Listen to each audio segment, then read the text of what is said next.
Bonjour, ces petites vidéos que je vais vous proposer n'ont pas grande prétention.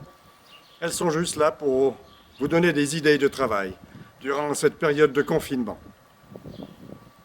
Alors je pars du point de vue que les plus avancés, bien sûr, savent ce qu'ils ont à faire, mais peut-être que cela donnera quand même des idées un peu à tout le monde pour leur travail en solitaire. J'ai la chance de disposer d'un jardin pour faire cette vidéo. Je sais bien que ce n'est pas le cas de tout le monde, mais on peut faire beaucoup avec un peu d'imagination dans une grande pièce dont on aurait poussé les meubles, dans un couloir, dans un hall d'immeuble, dans la cour intérieure d'un immeuble ou dans un garage. En ce qui me concerne, je me souviens avoir préparé un passage de grade dans le garage de ma voisine, qui s'étonnait toujours qu'il fût si bien balayé. Donc, on peut trouver des solutions peut-être. En tout cas, je vous encourage à essayer. Le travail de base, bien sûr, ce sont les dégainements, nos kihon en yai. Je suppose que la plupart d'entre vous ont déjà travaillé leur base. Juste quelques petits points de rappel sur ces dégainements. Pour ce qui est du premier Yoko Guruma, et pour tous les autres, le travail du saya, le retrait du saya, sayabiki. Deuxièmement, le point d'arrivée du sabre, ne partez pas en extension excessive, gardez toujours un bon angle, l'angle que l'on trouvera dans tous les cas, un angle d'environ de 120-130 degrés. Avec, dans tous les cas aussi, l'idée que c'est la pointe qui est active, c'est elle qui projette. Comme si vous aviez en main une fronde. Ou alors imaginez tout simplement que vous avez un fruit, une pomme, sur la pointe de votre sabre et que vous voulez l'éjecter.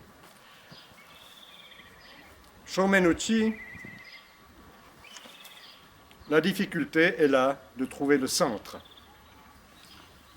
Donc, contrairement aux 4 autres kihon où on va avoir les pieds parallèles, de manière à toujours garder ce sens de propulsion et déjà avoir fait mémoriser par notre corps les positions, les angles de base de Muso Shinden, pieds parallèles.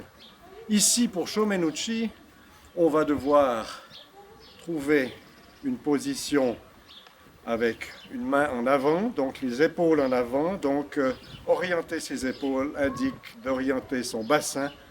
Orienter son bassin a pour conséquence que mon pied arrière peut s'ouvrir un peu. C'est le seul dégainement avec Migi Kesagiri qui doit obtenir cette position. Attention cependant à ne pas arriver avec, comme on le voit souvent, les 2 pieds sur la même ligne, parce que ça, même au cirque, ils n'osent pas le faire. Donc, bon sayabiki, et puis ensuite, directement la main en haut sur mon centre, mon corps s'oriente, et ainsi je suis centré par rapport à moi-même, et mes pieds sont légèrement ouverts. Ça va impliquer que je vais devoir tout redresser à partir de la pointe de mon pied arrière pour faire ensuite mon rengainement. Parenthèse sur les rengainements, on peut faire des rengainements dans toutes les directions. Si l'on veut particulièrement travailler le rengainement Muso Shinden, il convient de faire toujours le rengainement à plat, horizontal, et non pas sur le côté comme on le voit trop souvent lorsqu'on regarde des gens faire Muso Shinden. Devant ici est perpendiculaire à ma ligne de travail. Ensuite, bien sûr, un bon retrait du fourreau. Et c'est le fourreau qui vient s'orienter de manière à ce que ce ne soit pas ma lame qui doit faire un grand tour, mais que, tout simplement, mon fourreau a pris la direction de ma lame qui me donne un mouvement beaucoup plus naturel que de devoir faire un tour comme ça. Vu de derrière,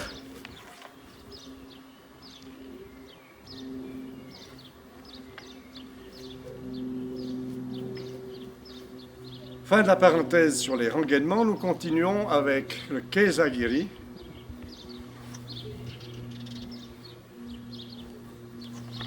Peut-être le plus simple, puisqu'il vient directement de cette position à celle-là.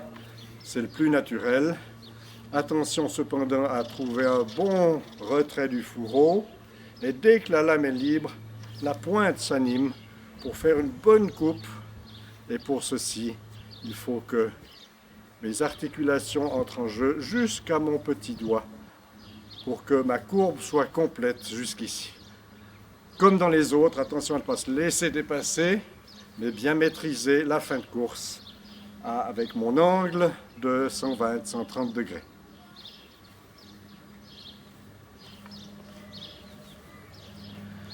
Migi Kesagiri. Ça, c'est peut-être le plus difficile, puisque je vais devoir éviter de m'enlever une oreille en trouvant ma direction de coupe. Donc, comme pour Shomenuchi, mon pied arrière peut prendre un léger angle pour aligner mes hanches à la direction de mon bras.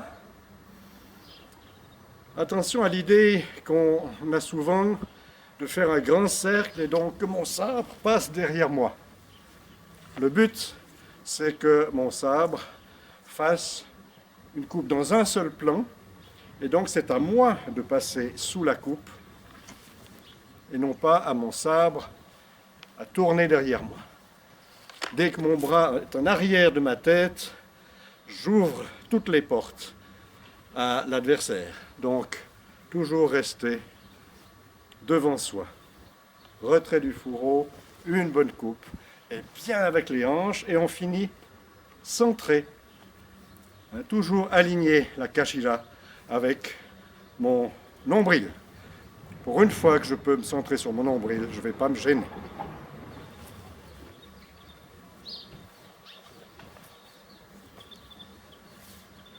Gyaku Kesa, grand retrait du fourreau pour ne pas qu'il se casse au moment de la sortie. Attention à l'angle final, toujours mes 130 degrés. Bien ouvert, bien yin-yang. Ici, on descend tranquillement.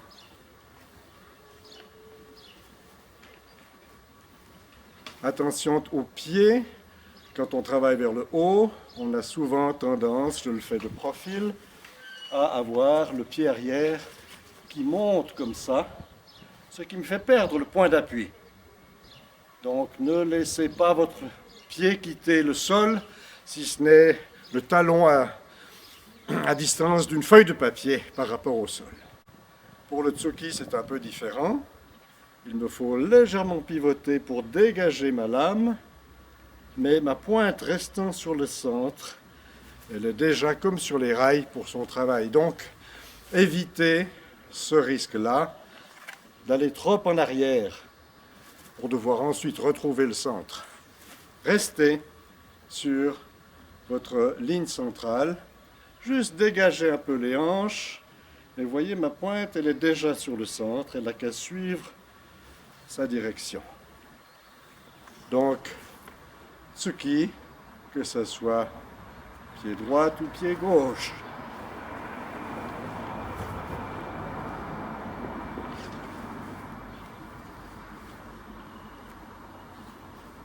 Voilà pour les dégainements de base.